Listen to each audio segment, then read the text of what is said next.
What's up? So, I just wanted to make a quick video about Outriders. Now, this isn't me bashing it or doing a review on the game, or hell, even being critical of it. I have a lot of concerns with this game, and I'm very skeptical about it for many reasons. Um, a lot of the reasons I'm having issues with this game is because of mostly Square. Square in the past has done a lot of shady shit, and recently we've seen that with the Marvel Avengers game. They created a lot of it was a lot of looting in that, and what I mean by looting, that you basically had to pay to unlock certain costumes in that game, to have certain access to it, and a lot of people abandoned it. A lot of people have abandoned that game. There's also, people also complain about them not modeling the characters after the characters in the movie, which I can kind of understand to a certain extent, but I think that had to do a lot with licensing, probably with Disney. But that's not for me to. I'm not here to talk about Avengers. I think honestly, what's going on with Outriders, and granted, like I said, I'm not bashing it. I played through the game. I played through it co-op with a friend.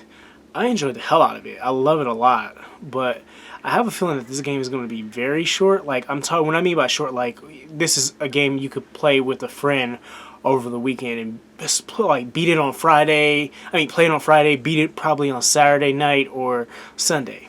I have a lot of concerns about that being is it going to be quick. DLC is not much concern for me. Games, not a lot of games are doing that nowadays anyway. If you either take it or not, or just wait till the whole game is complete, where they complete, release a complete version. Anyway, I have a feeling that a lot. Well, another thing too is that you cannot play that game single player.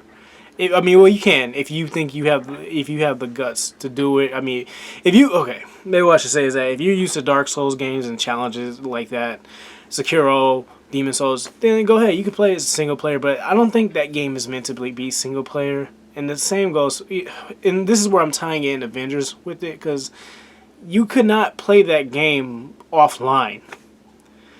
And with Outriders, you couldn't do that. I had some issues when loading that game, honestly, and right away when even in the demo, you have to create a service through Square. And I believe in the term. I wouldn't be surprised. I didn't read the terms and conditions.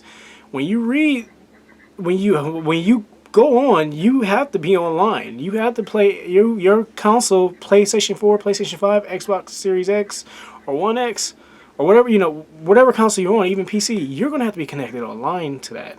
So that gives me the suspicion that there's gonna be a lot of shady practice from Square.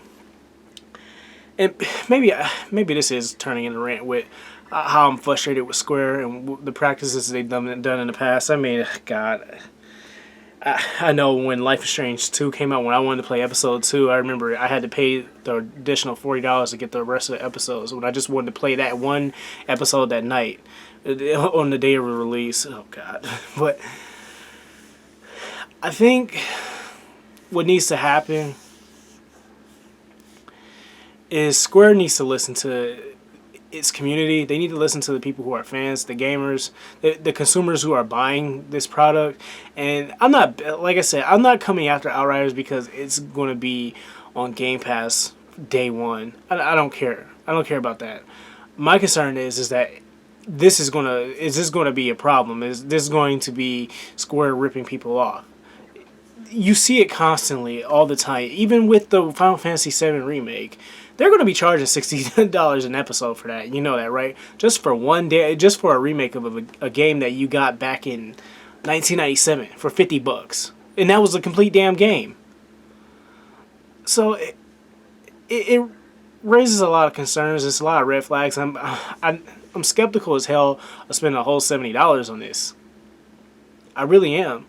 So what I would like to do, anybody who's watching this video, please dislike, subscribe to me if you're interested in my content, future content. But most importantly, comment on the video. Comment. Let's create a discussion. Let's get this ball rolling. I want to be convinced that we are all in good hands when this game comes out. I don't want it to be like the Marvel Avengers. Something told me that it was. I was skeptical as hell. I don't have the Marvel Avengers game, but I have a brother-in-law that had it. I had friends that played it. They've abandoned it. Shit, I think the last time I seen somebody play that damn Avengers game, it was back in November or December, and they literally, this is facts. 96% of gamers have abandoned that. No one is playing that online anymore. I bet you if I was to buy that game now, no one is playing it. So that's all I just want to say. Please, let's talk. I want to see what someone has to say about this. I want to know if it, are we in good hands if we buy this game for a full $70 on day one, or have access to this game, period, the full game. I want to know, will we be looted? EA does it too. They did it with the damn Star Wars Battlefront 2 game. Disney got pissed about that. So it's a lot of shady practice that I witnessed in the past with Square, and I'm not more so bashing them, but I don't. What I'm saying is that I'm not liking this, and I'm not trusting of buying this game. So I just want to talk about that. Let me know how you feel in the comments.